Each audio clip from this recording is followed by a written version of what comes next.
نجى العرب من هذه الوهدة ونقلهم هذه النقلة الكبرى وجعلهم قادة الأمم وفتح بهم العالم.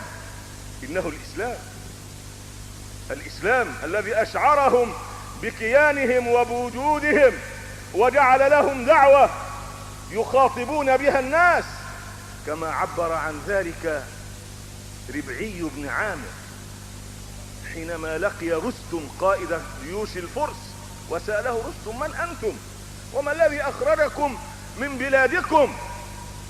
قال له: نحن قوم ابتعثنا الله لنخرج من شاء من عبادة العباد إلى عبادة الله وحده، ومن ضيق الدنيا إلى سعتها، ومن جور الأديان إلى عدل الإسلام.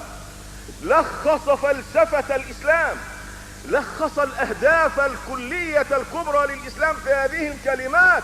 هذا الرجل الذي لم يدخل مدرسة ولم يتعلم في جامعة، ولكنه تعلم في مدرسة محمد صلى الله عليه وسلم، ففهم منها أهداف دعوته ومقاصد رسالته. عمر بن الخطاب حينما جاء في رحلته التاريخية المثيرة من المدينة إلى القدس إلى فلسطين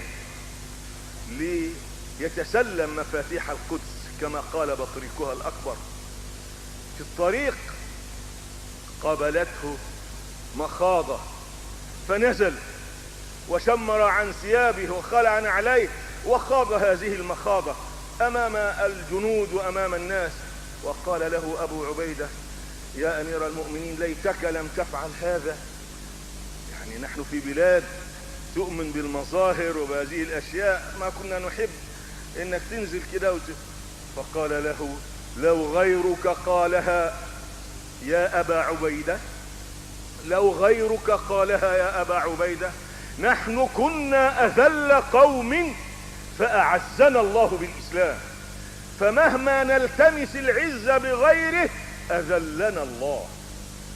أعزنا الله بالإسلام. هذه أمة صنعها الإسلام، صنع عقولها، صنع مشاعرها، صنع ضمائرها، صنع شبابها وشيوخها، صنع رجالها ونساءها، غيرها خلقا آخر.